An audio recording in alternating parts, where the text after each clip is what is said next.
नमस्कार दोस्तों, रोमा की आवाज़ 2.0 में आपका स्वागत है। आज की हमारी कहानी का नाम है समय का पलटवार। बहू छोड़ दो बहू, मैं तुम्हारे हाथ जोड़ती हूँ। अब ऐसी गलती दोबारा नहीं होगी, मुझे माफ़ कर दो। 70 वर्षीय सरोजनी जी अपनी बहू शांति से बोले जा रही थीं। उनकी बहू उनके मुंह में जबरदस्ती पूड़ियाँ ठूसे जा रही थी। वह दर्द से चिल्ला रही थी, लेकिन वह उनकी एक ना सुन रही थी। दर्द से कराहती हुई सरोजनी जी बार बार अपनी गलती की माफ़ी मांग रही थी, लेकिन आज उनकी बहू शांति का गुस्सा सातवें आसमान पर था।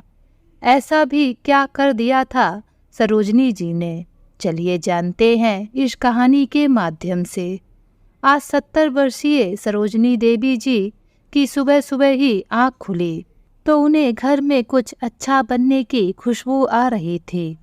तो सरोजनी जी ने सोचा कि आज तो हो ना हो उन्हें कुछ अच्छा खाने को मिलेगा ही, और मन ही मन ऐसा सोचकर खुश होने लगीं। सरोजनी जी आशा भरी नज़रों के साथ अपनी बड़ी बहू शांति की रसोई में जाती हैं और बहू से बोलती हैं, शांति बेटा, आज तो लग रहा है कि तुम कुछ अच्छा बना रही हो, जरा थोड़ा सा मुझे भी खाने को दे दो ना। शांति के कानों में जैसे ही अपनी सासू माँ सरोजनी जी की आवाज़ जैसे ही पड़ती है, वह चिल्लाकर बोलती है, अरे बुढ़िया, दूर रहो मेरी रसोई से। पता नहीं कितना खाती है, जब देखो भूखों की तरह लाड़ टपकाती फिरती रहती है। और कितना भी खाने को दे दो इस बुढ़िया को, लेकिन इसका तो पेट ही नहीं भरता है। जब देखो मांगने खड़ी हो जाती है, भिखारिन कहीं की। ऐसा बोलते हुए एक टूटे कप में चाय और 2 सूखी ब्रेड खाने को दे देती है और आगे बोलती है, यह खाने के बाद आराम ना फरमाने लगना महारानियों की तरह। घर का सारा झाड़ू पोछा पड़ा है। सरोजनी देवी जी बेचारी हाँ में सिर हिलाते हुए अपनी चाय और ब्रेड को उठाकर अपने कमरे में चली जाती हैं। आज सरोजनी जी के पोते यानी शांति के बेटे राजू का जन्मदिन था। आज राजू पूरा 10 वर्ष का हो गया था, इसलिए आज शांति सुबह ही रसोई घर में तरह तरह के पकवान बनाकर तैयार कर रही थी। वह आज रसगुल्ला, खीर, खस्ता कचौड़ियाँ, पनीर की सब्जी, पनीर के पकौड़े, जाने क्या क्या बनाने की तैयारी में लगी हुई थी। और बहुत सी चीज़ें तो उसने सुबह ही बनाकर रख ली थीं, लेकिन अपनी बूढ़ी सासू माँ को देने के लिए उसके पास कुछ भी नहीं था। सरोजनी जी ने चाय और ब्रेड खाकर अपनी भूख शांत की, क्योंकि रात को उनकी छोटी बहू मोहिनी ने खाने में सिर्फ उनको एक रोटी और पानी जैसी दाल ही दी थी। और जब सरोजनी जी ने खाने के लिए एक रोटी और मांगी तो उनकी छोटी बहू मोहिनी बोलती है, और रोटियां नहीं हैं, और वैसे भी बुढ़ापे में ज़्यादा खाना नहीं खाना चाहिए। अगर बीमार हो गई तो डॉक्टर के पास कौन लेकर जाएगा। और मुंह बनाते हुए बोलती है, और हाँ, जल्दी से खाना खाकर रसोई में बर्तन पड़े हैं, उन्हें धुलना मत भूलिएगा। ऐसा ना हो कि खाना खाकर आराम से सो जाओ। और आंखें दिखाते हुए चली जाती है। बेचारी बूढ़ी माँ जैसे तैसे रात की भूखी उन 2 सूखी ब्रेड से काम चला लेती हैं। अभी वह बैठकर चाय पी रही होती है कि उनकी बड़ी बहू शांति चिल्लाते हुए बोलती है, अभी तक आपकी चाय खत्म नहीं हो पाई है क्या? झाड़ू पोछा क्या दोपहर में करोगी? उसकी आवाज़ सुनकर सरोजनी जी जल्दी से चाय खत्म करती हैं और जल्दी जल्दी से झाड़ू लगाने लगती हैं। झाड़ू लगाते लगाते ही वह उतना थक जाती है कि बहू से बोलती हैं, बेटा, अब मुझसे पोछा नहीं लगाया जाता। तो बहू शांति उनसे चिल्लाकर बोलती है, यदि पोछा नहीं लगाओगी तो तुम्हें दोपहर का खाना भी नहीं दूंगी। थोड़ा जल्दी जल्दी हाथ चलाओ, मेरी सहेलियां आने वाली हैं और उनके ऑफिस से भी कुछ लोग आने वाले हैं, और पोछा लगाकर सीधे अपने कमरे में चली जाना, और जब तक हम पार्टी मनाएं तब तक बाहर निकलकर मत आना, क्योंकि मेरी सहेलियों के सामने मेरी नाक मत कटवाना, इसलिए चुपचाप अंदर अपने कमरे में पड़ी रहना। सरोजनी जी हाँ में सर हिला देती हैं। दोपहर होती है और घर में लोगों का आना जाना शुरू हो जाता है। गाने बाजे बजते हैं, केक काटा जाता है, नाच गाना होता है, पर बूढ़ी माँ एक कमरे में उदास मन बैठी खाने का इंतजार करती रहती है कि शायद उसे कोई 2 रोटी ही दे जाए आकर। लेकिन सब अपने मौज मस्ती में मस्त थे। किसी को भी सरोजनी जी के खाने का ख्याल नहीं था। उनका बड़ा बेटा कौशल भी अपने ऑफिस के लोगों के साथ बैठकर हंसी मजाक कर रहा था, और बहू को वैसे भी सासू माँ से कोई मतलब ही नहीं था। इधर सरोजनी जी भूख से व्याकुल हुई जा रही थी। होती भी क्यों नहीं, 1 कप चाय और 2 सूखी ब्रेड उनका कब तक साथ देते। 1 कप चाय और 2 सूखी ब्रेड खाकर उन्हें इतने बड़े घर में झाड़ू पोछा करना था। वह अलग से पास रखे घड़े से पानी पीकर भी वह कब तक काम चलाते। जब सरोजनी जी से रहा नहीं गया तो बाहर निकलकर आईं, तो बहू को आवाज लगाते हुए बोली, बेटा 4 बज गए हैं, कुछ खाने को दे दो। जैसे ही शांति की सहेलियां और कौशल के ऑफिस के लोगों की नज़र सरोजनी जी के ऊपर पड़ी तो वह उन्हें अजीब सी नज़रों से देखने लगे, क्योंकि वह बहुत ही गंदी फटी हुई साड़ी पहने हुए थी। उनको देखकर लग रहा था कि वह कितने दिनों से भूखी हों। उनकी ऐसी हालत देखकर शांति की सहेली आरती बोली, क्या शांति, यह तुम्हारी सास है? यह तो बहुत कमजोर लग रही हैं। अभी आरती अपनी बात पूरी भी नहीं कर पाई थी कि शांति हंसते हुए बोली, अरे नहीं, यह हमारे यहाँ काम करने वाली कमली की माँ है। यह भी उनके साथ कभी कभी आ जाती हैं और हम लोग कुछ उन्हें खाने को दे देते हैं। अरे तुम लोग उनकी तरफ ध्यान ना दो, आप लोग पार्टी का एंजॉय करो। और शांति ऐसा बोलते हुए उठती है और सरोजनी जी की और गुस्से में लाल आंखें करते हुए उनका हाथ पकड़कर उन्हें कमरे में ले जाती है और 2 पूड़ियाँ उनके मुंह में ठूसने लगती है और बोलती है, बुढ़िया खा ले, खाने के मारे मरी जा रही थी, ले अब खा ले। अब खा क्यों नहीं रही है? शांति अपने सासू माँ के मुंह में 2 पूड़ियाँ ऐसे दबाए थी कि उनकी आवाज़ भी नहीं निकल रही थी। तभी अंदर उसके पति यानी सरोजनी जी का बेटा आकर उसका हाथ पकड़ता है और बोलता है, मार ही डालोगी? तब शांति गुस्से में बोलती है, आज तो मैं इस बुढ़िया का खून ही पी जाऊंगी। मेरे मना करने के बाद इसकी हिम्मत कैसे हुई बाहर निकलने की? और फिर पूड़ियों को सरोजनी जी के मुंह में ठूसने लगती है। सरोजनी जी उससे बोलती है, मुझे माफ़ कर दो बेटी, अब मैं ऐसा नहीं करूंगी, मुझे माफ़ कर दो, मेरे दर्द हो रहा है। लेकिन शांति तो गुस्से में आग बबूला होते हुए दोबारा से उनके मुंह में पूड़ियाँ ठूसने लगती है। तब कौशल बोलता है, अरे पागल हो गई हो क्या? घर में बहुत सारे मेहमान हैं और किसी ने कुछ देख लिया तो हमारी समाज में बेइज्जती हो जाएगी, और अगर यह मर गई तो तुम जेल जाओगी, वह अलग से। इसलिए इनको छोड़ो, बाहर चलकर हम मेहमानों को देखते हैं, इनका हम रात में सोचेंगे कि क्या करना है। और ऐसा कहते हुए कमरे से दोनों बाहर चले जाते हैं।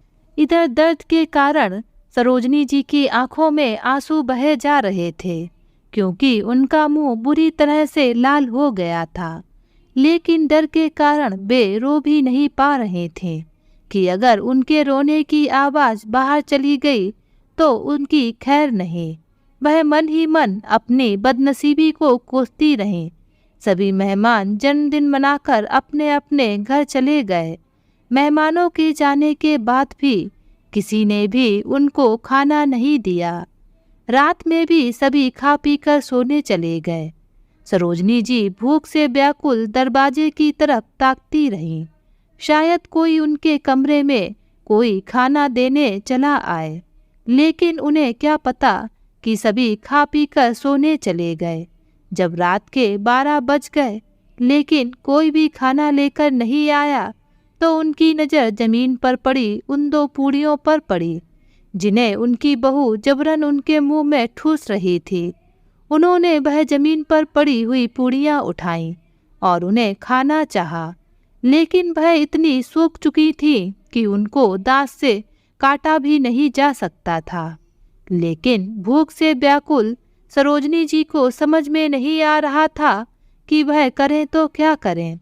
अगर कमरे से बाहर जाकर कुछ खाने को मांगती है तो बहू बेटा उनके साथ क्या करेंगे, वह दोपहर में ही देख चुकी थीं।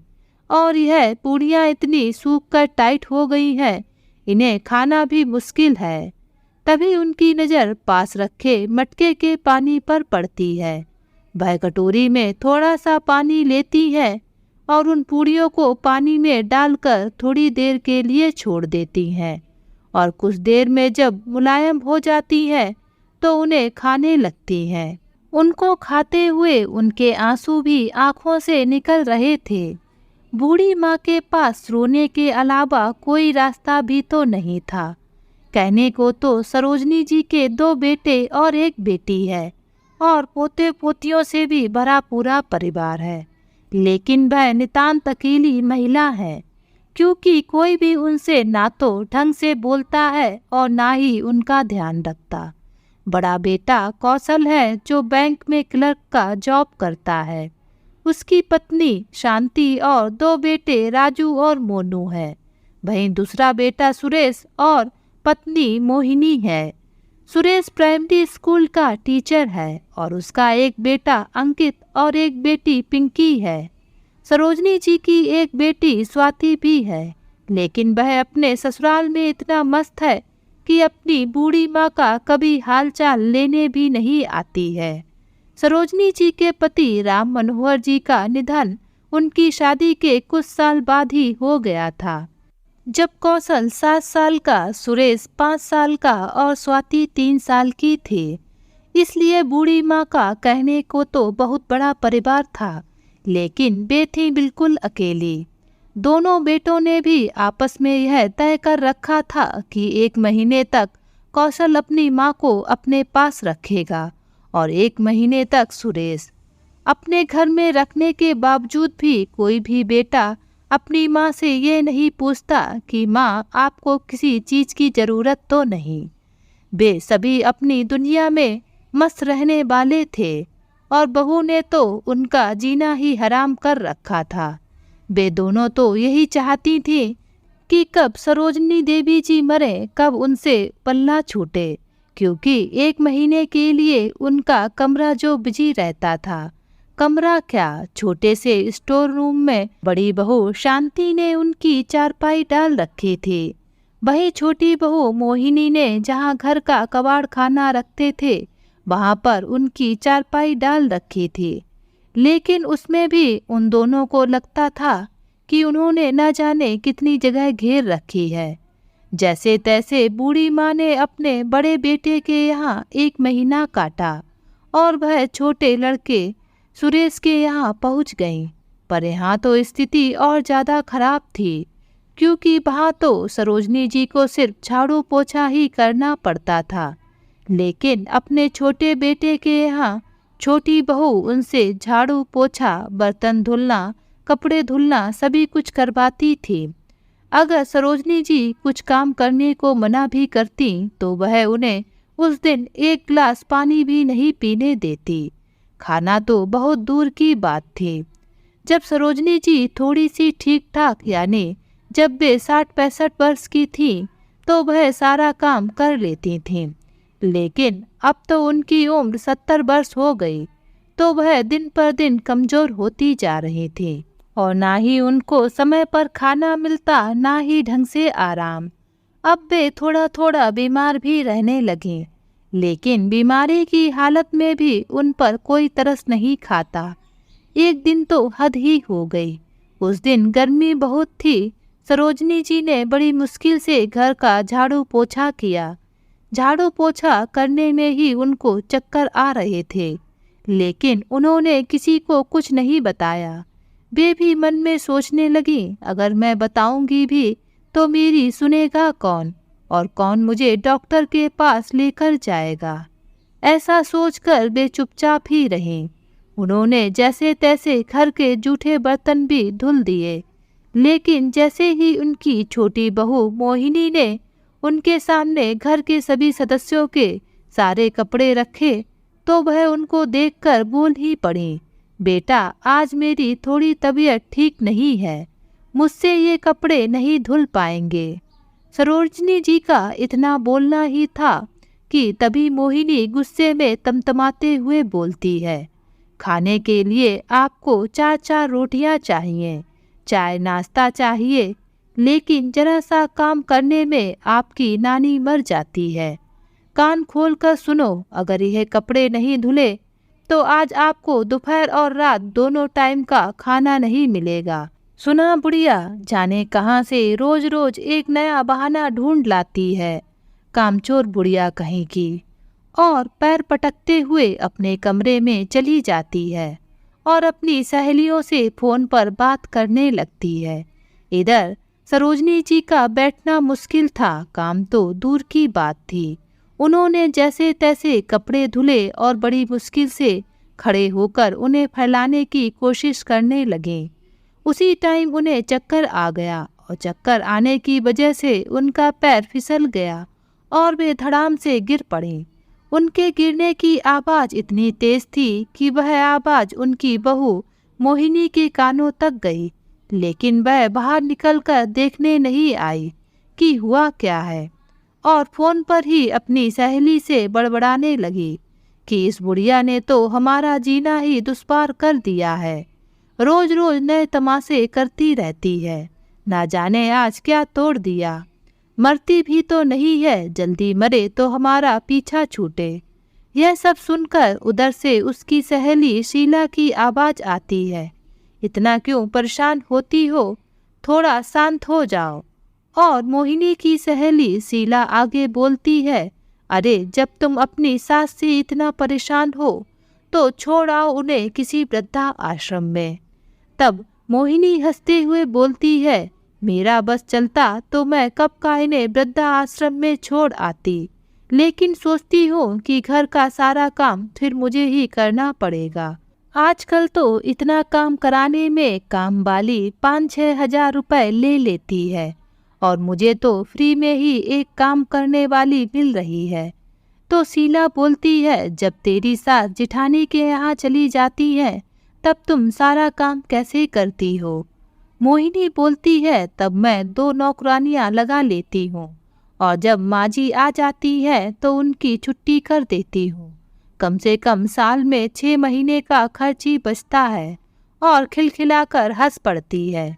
इधर शीला से मोहिनी बात कर ही रही थी कि तभी मोहिनी के बच्चे स्कूल से आते हैं और हाथ पैर धुलने के लिए जैसे ही बाथरूम में जाते हैं तो अपनी दादी को गिरा पाते हैं, तो वे दोनों चिल्लाते हुए माँ के पास कमरे में जाते हैं। मम्मी मम्मी, अभी वह इतना ही बोलते हैं कि मोहिनी उनसे चिल्लाते हुए बोलती है कि स्कूल से आए नहीं और घर में शोर मचाना शुरू कर दिया, जाओ जल्दी से हाथ पैर धुल कर आओ, मैं तुम्हारे लिए खाना लगाती हूँ। तभी दोनों बच्चे एक साथ बोलते हैं, माँ दादी बाथरूम में गिर गई हैं और बोल भी नहीं रही हैं। तभी मोहिनी शीला का फोन रखते हुए बाथरूम की ओर भागती है तो देखती है कि माँ जी तो सही में गिर गई हैं और बेहोश भी हैं। जल्दी से अपने पति सुरेश को फोन लगाती है और बोलती है, तुम्हारी माँ बाथरूम में गिर गई हैं, पता नहीं तुम्हारी माँ कैसे चलती हैं, कोई भी काम ढंग से होता ही नहीं है इनसे, और फोन काट देती है। सरोजनी जी का बेटा आकर उन्हें डॉक्टर के पास ले जाता है तो डॉक्टर उनका चेकअप करते हैं और बोलते हैं कि इनकी पैर की हड्डी टूट गई है और उनके सर पर भी चोट आई है और शारीरिक रूप से यह बहुत कमज़ोर हैं और इनकी उम्र भी ज़्यादा है, तो इनको ठीक होने में टाइम लगेगा। डॉक्टर उनके पैर पर प्लास्टर चढ़ा देता है और कुछ दवाइयाँ भी लिख देते हैं। सुरेश अपनी माँ को घर तो ले आता है, लेकिन सरोजनी जी के घर में प्रवेश करते ही मोहिनी का गुस्सा सातवें आसमान पर चढ़ गया। वह उस समय तो कुछ नहीं बोली, लेकिन अपने पति को कमरे में ले जाकर बोलती है, मैं इनकी सेवा नहीं कर सकती। भैया से बोलिए कि वह इनको ले जाएं और अपने घर में रखें। सुरेश ने बड़े भाई से बात की तो कौशल कुछ बोल भी नहीं पाया। उससे पहले शांति चिल्लाते हुए बोली, बाहरे वाह, माँ जी गिरी आपके घर में और सेवा करें हम। बड़े चालाक हैं आप लोग, और हम लोगों को क्या बेवकूफ़ समझ रखा है। तब मोहिनी बोलती है, अरे जीजी, वह सब लोगों की माँ है, तो हम सभी लोगों का फर्ज बनता है कि उनकी थोड़ी थोड़ी सेवा करें। और दवा में भी तो काफ़ी पैसा चला गया है, और डॉक्टर साहब ने उनका 1 साल का कोर्स भी बताया है कि उनके दिमाग में भी चोट आई है और वह बहुत ही कमज़ोर भी हैं। तो शांति बोलती है, ऐसा है कामनी, अब चोट तो माँ जी को तुम्हारे घर पर लगी है, तो तुम ही समझो। हमसे उम्मीद मत रखना कि हम माँ जी की सेवा करेंगे। कल मर रही हो बुढ़िया तो आज ही मर जाए मेरी बला से। मोहिनी की दाल जब वहाँ नहीं गली तो वह उल्टे पैर वहाँ से चली आई और अपने पति से बोली, सुनिए जी, मुझसे भी नहीं हो पाएगी इस बुढ़िया की सेवा। तब उसका पति सुरेश बोलता है, तुम ही बताओ कि क्या करें। जब माँ को चोट हमारे घर पर लगी है तो इलाज तो हमें ही कराना पड़ेगा, बाहर तो फेंक नहीं देंगे। सुनो जी, मुझे कुछ नहीं पता, मैं नहीं जानती कि क्या करना है, बस मुझसे उनकी सेवा नहीं होगी। तो सुरेश अपनी पत्नी से बोलता है कि तुम ही बताओ कि हम क्या करें। तब मोहिनी को अपनी सहेली की बात याद आ जाती है। तब वह अपने पति से बोलती है, ऐसा करते हैं कि इनको पास के ही शहर के वृद्धा आश्रम में छोड़ आते हैं। तब सुरेश बोलता है, अरे यह तुम क्या बोल रही हो, अगर पास पड़ोस वालों को पता चल गया तो। सुनो जी, अभी किसी को कुछ पता नहीं चला है कि माँ का पैर टूट गया है और सर पर चोट आई है। हम लोग सभी से बोल देंगे कि वह अपनी बेटी स्वाति के पास गई है। कौन सा तुम्हारी बहन यहाँ आती है, वह तो अपने ससुराल में ही मस्त रहती है, तो ऐसे किसी को पता भी नहीं चलेगा।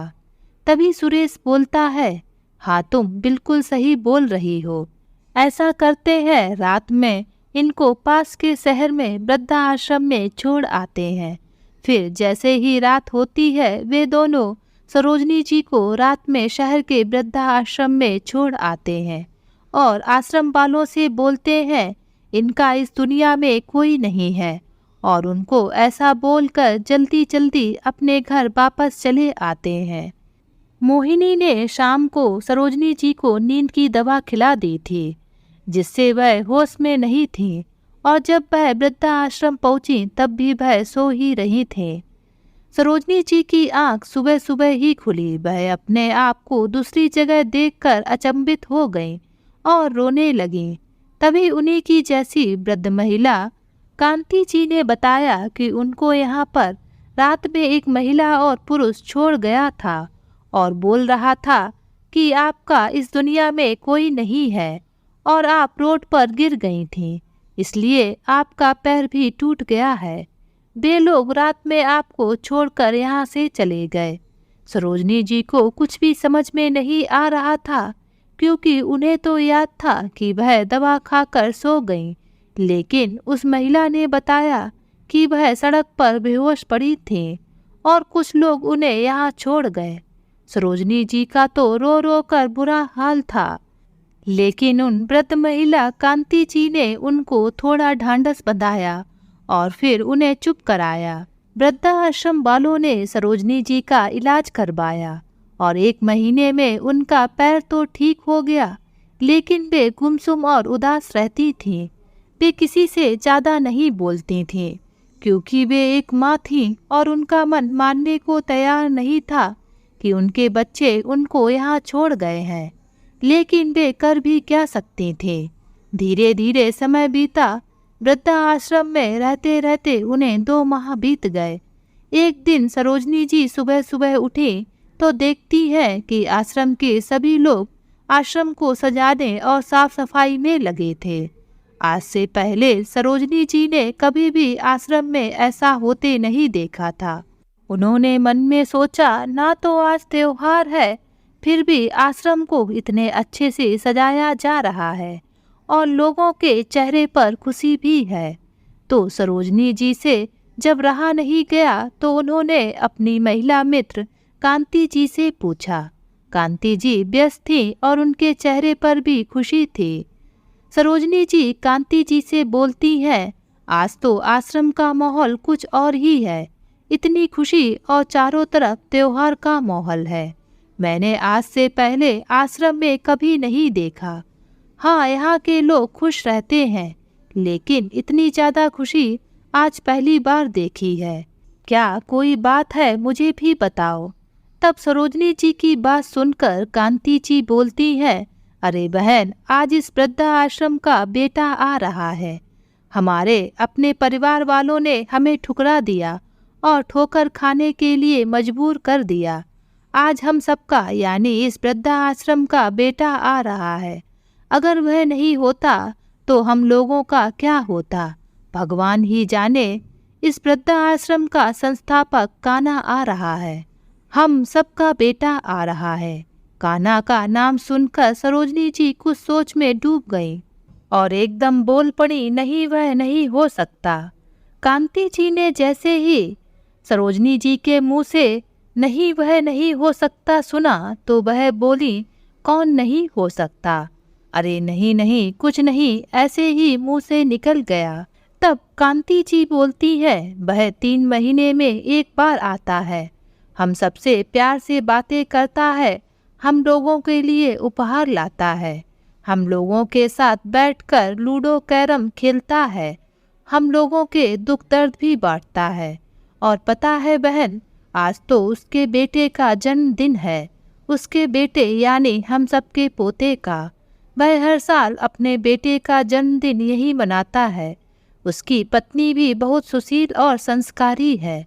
भगवान ने उसे बेटे के रूप में हम लोगों को देकर हम सभी को धन्य कर दिया। आपको पता है, आपके इलाज का सारा खर्चा उसी ने उठाया है। वह बिजी होने के कारण हम लोगों से जल्दी जल्दी तो नहीं मिलने आता, लेकिन साल में 4-5 बार में हम लोगों के साथ पूरा दिन रहता है। और उसका बच्चा भी हम लोगों को दादा दादी कहकर पुकारता है। कांति जी यह सब बताती जा रही थीं और उनकी आंखों से आंसू छलकते जा रहे थे। अरे बहन, अब जल्दी से काम निपटाना है, हम सबका बेटा आने वाला है। और ऐसा बोलते हुए चेहरे पर एक गजब सी मुस्कान लेकर कांति जी अपना कार्य करने में जुट जाती हैं। इधर कान्हा का नाम सुनकर सरोजनी जी को कुछ बेचैनी सी होती है, लेकिन फिर वह अपने मन को समझाती है, नहीं, यह वह नहीं हो सकता। और उसके बाद सुबह के जैसे ही 9 बजे वैसे ही वृद्धा आश्रम के सामने एक बड़ी सी गाड़ी आकर खड़ी होती है। साथ ही उनके पीछे पीछे 3-4 और गाड़ियां आकर खड़ी हो जाती हैं। उस बड़ी सी गाड़ी में एक आदमी और एक औरत और उनका 10 साल का लड़का बाहर निकलता है। जैसे ही वृद्धा आश्रम के लोगों की नज़र उनके ऊपर पड़ती है तो वह एक ही स्वर में बोलते हैं, हमारा बेटा कान्हा आ गया, हमारी बहू और पोता आ गए। और वे लोग उनको चारों तरफ से घेर लेते हैं। कान्हा और उसकी पत्नी राधिका सब लोगों के एक एक करके पैर छूते हैं और उन लोगों से आशीर्वाद लेते हैं। 10 साल का छोटा आर्यन भी उनके पैर छूकर आशीर्वाद लेता है। आज तो ऐसा लग रहा था कि वृद्धा आश्रम में जश्न का माहौल है। तभी वह सब अंदर आ जाते हैं और उन सब 3-4 गाड़ियों से सामान निकालकर कर्मचारी भी अंदर आते हैं। सभी आर्यन को जन्मदिन की बधाई देते हैं। इधर आर्यन जब सरोजनी जी के पैर छूता है तो वह आशीर्वाद देती हैं। तो उनकी नज़र उसके चेहरे पर पड़ती है तो वह दंग रह जाती हैं। वैसे ही नैन नक्श वैसा ही प्यारा सा भोला चेहरा, और उसको देखकर थोड़ा सा फिर विचलित हो जाती हैं, क्योंकि अभी तो उनकी मुलाकात या नज़र कान्हा पर तो पड़ी ही नहीं थी, क्योंकि वह रसोई घर में चाय बना रही थी। सरोजनी जी के हाथों की चाय पूरे वृद्धा आश्रम में फेमस थी, इसलिए आज उनसे सब लोगों ने चाय बनाने को कहा था। आर्यन भी वहीं जाकर उनके पैर छूकर चला गया। जब कांति जी बोलती है, बेटा अब तुम लोग आराम से बैठो, आज हम सब लोग सरोजनी जी के हाथ की बनी चाय का स्वाद लेंगे। सरोजनी जी का नाम सुनकर कान्हा भी थोड़ा सोच में पड़ जाता है और बोला, सरोजनी जी कोई नई सदस्य है क्या? तो कांति जी बोलती हैं, हाँ बेटा, 2 महीने हो गए हैं उन्हें यहाँ आए हुए, बहुत ही दुखी रहती हैं, अपने ही ख्यालों में गुम रहती हैं। उनके पड़ोसी उन्हें बीमार हालत में यहाँ छोड़कर गए थे, लेकिन सरोजनी जी को कुछ पता ही नहीं। वह बताती हैं कि वह अपने घर में दवा खाकर सो रही थी। मुझे तो लगता है उनके बेटा बहू उनसे पीछा छुड़ाने के चक्कर में यहाँ छोड़ गए हैं। अभी कांति जी यह सब बता ही रही थी कि तभी सरोजनी जी धीरे से रसोई से निकलकर आती हैं और वहीं से बोलती है, चाय बन गई है। उनकी आवाज़ सुनकर कान्हा को एकदम झटका सा लगता है और तुरंत ही उसकी नज़र सरोजनी जी पर पड़ती है। वह उनको देखकर एकदम हक्का बक्का रह जाता है और उसकी आंखों से आंसू धारा बहने लगती है। इधर सरोजनी जी भी पास आकर जब कान्हा को देखती है तो वह एकदम सन्न रह जाती हैं और धम से जमीन पर गिर पड़ती हैं। सरोजनी जी जैसे ही जमीन पर गिरती है तो कान्हा तुरंत उन्हें दौड़कर उठा लेता है और उन्हें सीने से लगाकर रोने लगता है और बोलता है, माँ तुम यहाँ कैसे? माँ एक बार तो तुम अपने बेटे को बुला लेती। आश्रम का हर एक शख्स यह नज़ारा देखकर दंग रह जाता है। सरोजनी जी तुरंत ही अपने बेटे से दूर हो जाती हैं और बोलती हैं, मैं तुम्हारी माँ कहलाने के लायक नहीं हूँ, और खुद भी रोने लगती हैं। सरोजनी जी के पति राम मनोहर जी की पहली पत्नी का स्वर्गवास शादी के 4 साल के बाद ही हो गया था। उनकी पहली पत्नी माया देवी जी का एक बेटा कान्हा था।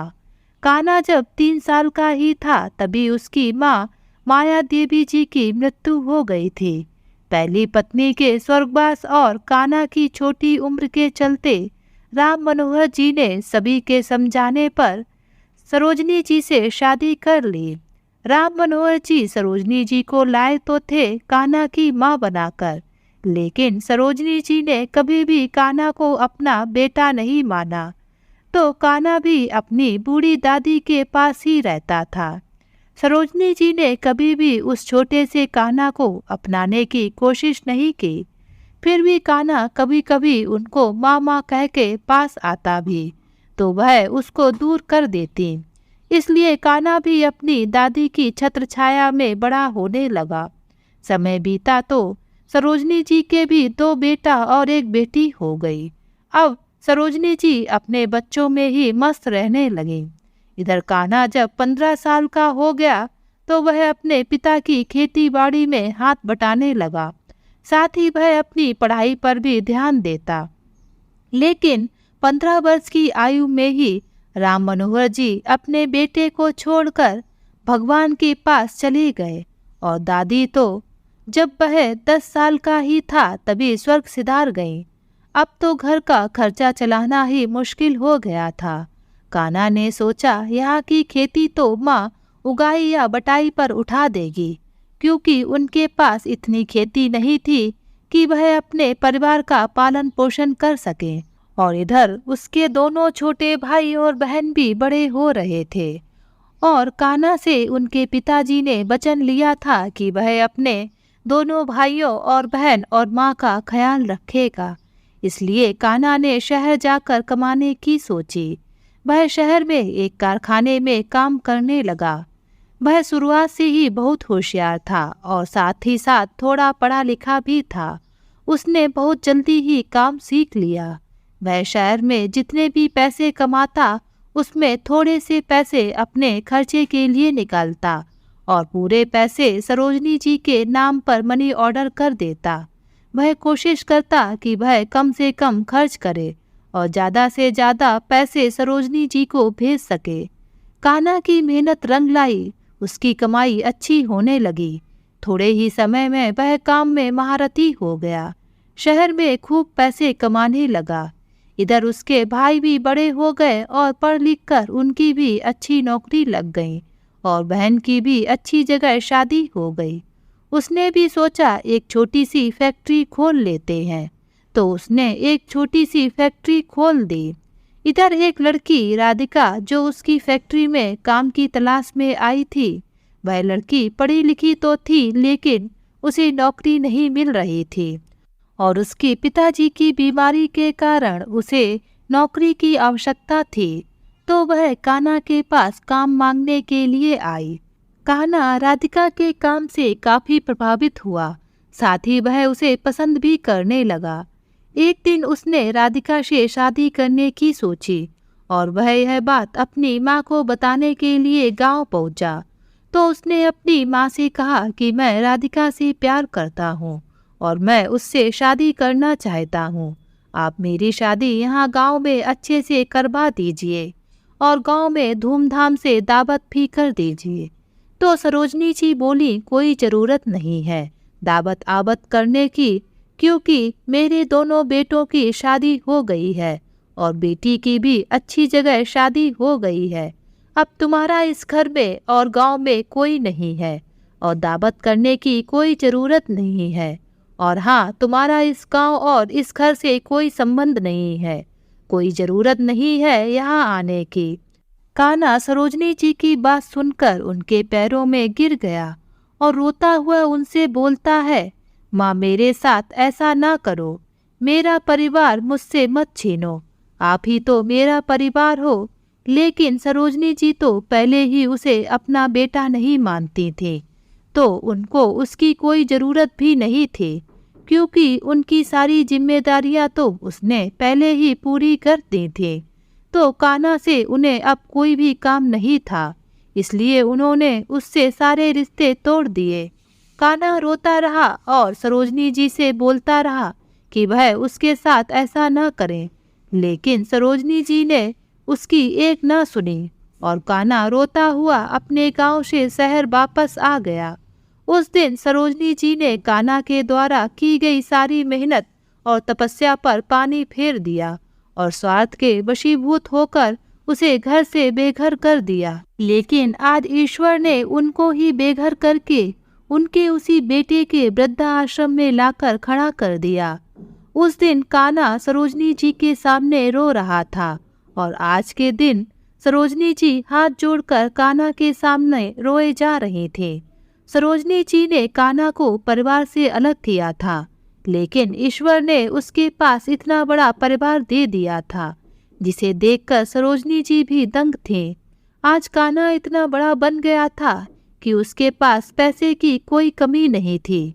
कान्हा ने जैसे ही सरोजनी जी को हाथ जोड़कर रोते हुए देखा, तो उसने उनके हाथ पकड़ते हुए बोला, माँ के हाथ माफ़ी मांगने के लिए नहीं होते, बल्कि अपने बेटे को आशीर्वाद देने के लिए होते हैं। और कान्हा ने अपनी माँ को गले से लगा लिया और खुशी खुशी अपने घर ले गया।